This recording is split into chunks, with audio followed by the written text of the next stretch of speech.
Good evening. Thank you all for watching this.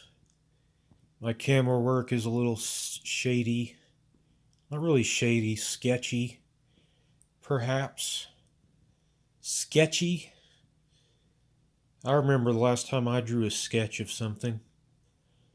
Why is it that if you watch like a video of like famous drawers or whatever the hell they'd call themselves, people who draw stuff, they always use these strokes with their whatever they're working with, their pencil or whatnot. But that doesn't have a lot to do with current events. So, uh, so many things are going on in the world, and I think to myself, I don't want to live in this world anymore. You know, I'm not suicidal. I'm not suicidal. Okay, I'm not depressed in a suicidal way. I just think to myself, man. One thing I've been thinking, all these sexual harassment accusations, every single one I've heard is a man doing the sexual harassment. I've never, in the past several months that this stuff has all been going on, not even one time has it been a woman. And it's scary. And men are also more likely to be serial killers. Most, in the cases of women, are like, less than 10% of all serial killers. Most of them are men. Now, I guess it's because the only thing I can think of is because women are actually, they start when they're babies. They move their lips more often than boys do when they're babies. They just do more stuff with their mouth and whatnot. And so the girls grow up to be ladies, and then the ladies grow up to be women, and then the women grow up to be dead or whatever. I mean, I'm not trying to be anti-woman here, but yeah, if I was a woman, I understand now why women are afraid of men. It's because of this stuff. Men are scary. We really are. And I've started to think about it. It's like, wow, so many women that I've had crushes on, things like that, who would stay in contact with me, but wouldn't. They don't. They're women have to be more careful about who they have sex with because they're the ones taking on the burden of childbearing. And I still can't believe that any woman would want to have her own children. Every woman I've ever met says she wants to have children of her own, but they talk about the absolute torture and agony of the childbirth process and how it can just be really painful and shit. And that's where they're always screaming and shit when they're having babies and stuff. It's because they're in pain. I once asked my grandmother, "Do you remember when my father was born?" And she laughed and said, "Yeah, you always remember when you have babies." And I didn't understand that, and I still don't because I'm not a baby and I'm not a mother. Mother Love Bone, that was a good band. Yeah, not really a grunge band. The grungy sort of bands came along later, I guess. But Mother Love Bone is a great band. When I need to hear more of their stuff, But childbirth, how do you justify the. I mean, I've never had to go through having a baby because I can't. And it's not because I'm sterile, and it's not because I'm, physically unable. It's just because I'm a man. Well, you think about men and women and things that they do and how children come to exist in this world, and you're going, man, this world is scary. This world's creepy. This world would be better without me. You come to think of it, and you're going, well, let's see. If I were dead, I wouldn't be able to ever eat pizza again. I wouldn't ever be able to go on a date with a woman again. I wouldn't be able to ever, you know, um, do laundry or read any books or any shit like that. Just all kinds of shit that you do that you take for granted. Making food and whatnot, cooking. See, celebrities, they come from a different. Uh, I've come to the conclusion that celebrities or famous people generally are very, have a big mouth. Either that or they're very close to another person who happens to have a big mouth and talk almost constantly as a sort of representative or something. I mean, I recently learned one of my favorite actors, and this has nothing to do with looks. When I first saw the actor Brad Pitt, I was like, all right, he just looks like a dude, kind of a regular guy. And then, oh, holy shit, the women were going nuts over him. I saw him on it recently. I was watching an interview with him he did on the Oprah show. These women were, these were the horniest, these women were so horny.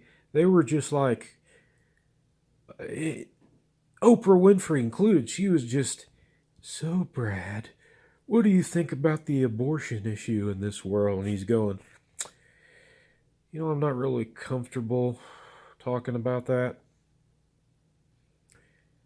Anyway, Brad Pitt's a cool dude. He was in interviews. He's always. Well, there was one interview I watched with Brad Pitt, and you would think as famous as the man is, he would have a lot to say. Not the case with him. Not the case at all. This was before he came really famous, though. But anyway, there was an interview with Brad Pitt. I was watching where this lady was interviewing him, and he literally, after he said next question, and she asked him the same question again, literally just sat there with his mouth shut. And she was going, "Hey, are you shy? Do you not like to talk?" And he's just like, "I thought that's brilliant." And he literally didn't say anything for the rest of the interview. Another, 2 or 3, maybe 4 minutes, which is a long time for an interview. For an interview, whatever. He wasn't saying a single word, and I was like, yeah, that's what I want to do. I want to not have to say a single word for the rest of an interview for something. Doesn't matter what it was. You could be the intergalactic, whatever the hell. You could be like the bad guy in that movie. What's the movie called? Gordon something. It came out. The band Queen did the soundtrack for the whole movie, and is full of all these kick-ass Queen songs, which is by far the best part of the whole movie. Flash Gordon. That's what. Even if you're being like, the bad guy at Flash Gordon, he's got that weird, goatee on, and he's bald and shit, and he looks really like creepy and, cinematically pure, full of the vitamins of the lords below us, which come to us every day through the very eccentric attitudes of certain individuals who are here on a mission. You understand? A mission. A mission.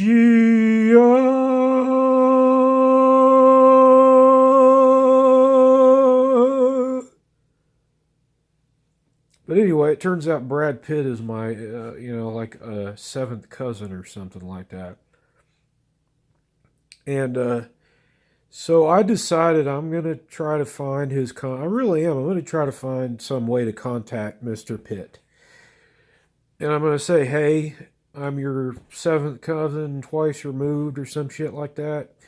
We should fucking, be pen pals and shit.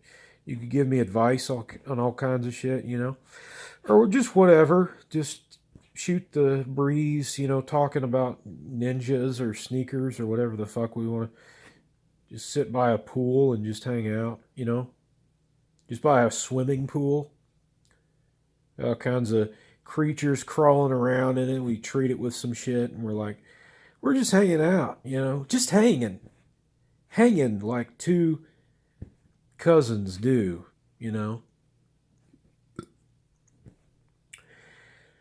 And I think it might be difficult for me to try to become Brad Pitt's pen pal or whatnot.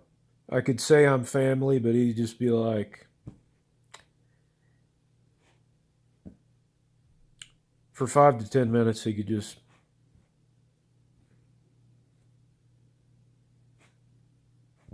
Because that's what he does. I don't know why.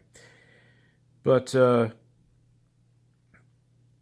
anyway, it's the Lord, just being the Lord that he is, really helps to concentrate on a specific item or agenda, you see, becomes natural to the young man of spouting gibberish through his nostrils, having air coming in and out of his, different cavities and shit.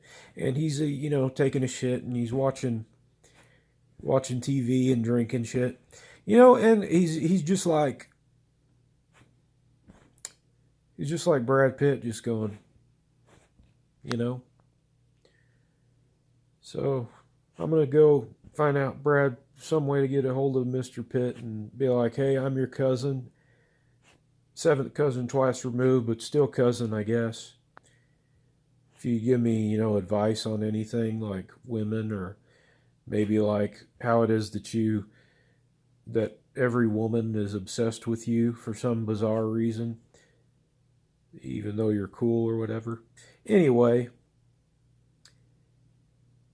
but a lot of people don't believe it. A lot of people are like, oh, all kinds of people say Brad Pitt's their cousin. But I checked this with my mom, and she said that, she did a DNA thing, and, she's contacted some people who are, because their DNA was, analyzed by this company, whoever does it, they can find cousins that I didn't even know existed, which is pretty cool.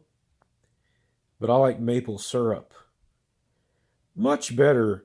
There have been times when my giant stack of pancakes overflowing beyond the brim of any rational human thought. You understand me? And they're going inside me, and then they're going out of me. Then they're going inside and out and in and out and in and right? I wonder if Brad Pitt, not necessarily the man himself, but if Mr. Pitt, if he exists in other worlds, right? Or if the guy at the end of the Flash Gordon film, the villain type dude, does he exist in other worlds? And you say, Tyler, this guy is in a science fiction movie. He's fake. And I say to him, I don't think that L. Ron Hubbard came up with Flash Gordon. I will fact check this right after I do this, okay? But I don't think the guy at the end of Flash Gordon, those films, creepy, weird guy, completely bald, and then he's got a goatee, Next time, maybe I can go a little more at length where I, make fun of dudes who completely go shave their heads completely bald, but then they grow hair on their face. Because I think that's silly. It's just silly, that shit. And we'll talk about some other stuff. And yeah, I'm going to give old Mr. Pitt a call and see what he has to say about the random musings of life. And if he wants to just be like that and not talk for 5 to 10 minutes and just be like, whatever, then I'm just going to be like, okay, well, you're famous, so screw you. I'm just a regular old chap, just a good old boy, and that's a joke. That's a joke in case Brad is watching this someday. On his way to whatever place will accept him with open arms and loving thoughts and feelings and ideas, and will sit by that heavenly pool in the sky. Does heaven have all these things for me, as well as others? Extraterrestrials? No, let's not get into that tonight. I'll see you all tomorrow. I want to thank you for watching this, and have a good night.